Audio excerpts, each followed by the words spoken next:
Hello. हा ताई, जय महाराष्ट्र. भाऊ म्हणून बोलतोय. हो दादा. तुम्ही मला ताई कन्यांची नावं द्या, तुम्ही सांभाळा. आम्ही सोबत सगळे आहोत. चिखला गावात छत्रपती शिवाजी महाराजांच्या पुतळ्यावरून मोठा वाद उफाळला असून संपूर्ण जिल्ह्यात या घटनेची चर्चा सुरू आहे. शिवाजी महाराजांचा पुतळा इथून हटवा अशी मागणी होताच शिवसेना उद्धव बाळासाहेब ठाकरे पक्षाच्या नेत्या संजीवनी वाघ या थेट मैदानात उतरल्या. यावेळी सुमारे 200 ते 300 महिला व पुरुष एकत्र येत त्यांच्या गटावर हल्ला चढवला. 30 ते 35 जणांनी संजीवनी वाघ यांच्या अंगावरील कपडे फाडत मारहाण केल्याची धक्कादायक घटना घडली. या घटनेचा व्हिडिओ सोशल मीडियावर व्हायरल होताच शिवभक्तांमध्ये प्रचंड संतापाची लाट उसळली. त्यात रात्री संतप्त शिवभक्तांनी पुन्हा एकदा छत्रपती शिवाजी महाराजांचा अश्वारूढ पुतळा उभारला. दरम्यान शिवसेना उद्धव बाळासाहेब ठाकरे पक्षाचे पक्षप्रमुख उद्धव ठाकरे यांनी स्वतः संजीवनी वाघ यांच्याशी संपर्क साधून संपूर्ण घटनेची माहिती घेतली. यावेळी त्यांनी स्पष्ट शब्दात सांगितलं, मला आरोपींची नावं पाठवा, आम्ही तुमच्या पाठीशी आहोत. कुठलाही आरोपी मोकाट सुटता कामा नये. संजीवनी वाघ यांनी या प्रकरणातील सर्व आरोपींना तात्काळ अटक करून त्यांच्यावर कठोर गुन्हा दाखल करण्याची मागणी केली आहे. हॅलो.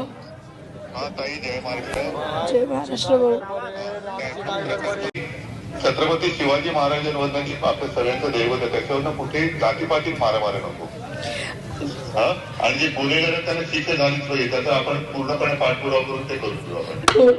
दोन गट नव्हतं साहेब, ते दोन. तुम्ही सांभाळा. आम्ही सोबत सगळे आहोत ताई. याल ना मुंबईत अधिवेशनाला? हो हो हो, मी येणार आहे ना, उद्या येतोय मी. उद्या येतोय साहेब मी. साहेब 18 पगड जातीचे राजे होते साहेब, अशा राजाच्या विरोधात असा प्रकार घडायला नको होता. बरोबर आहे. हे अत्यंत वाईट निंदनीय म्हणजे काय शब्दात त्याची करता येणार नाही असं. तुम्ही मला ताई कन्यांची नावं द्या, जे जे तिकडे होते ना त्यांची नावं द्या, आपण ते सगळे करून घेऊ. आरोपी अजून गावात आहे. तुम्ही सांभाळा फक्त. आणि सगळे दादा म्हणजे तिकडे जमले ते शिवसैनिक. हो. आमचे दादा म्हणजे हे नाही, भाऊ म्हणून बोलतोय. हो दादा. सगळ्यांनी ताईच्या सोबत राहावे. सगळ्यांनी. चिखला गावातील ही घटना सध्या संपूर्ण जिल्ह्यात चर्चेचा विषय ठरली असून प्रशासन पुढे काय पावले उचलते आणि गावातील तणाव कसा निवळतो याकडे सर्वांचं लक्ष लागलंय.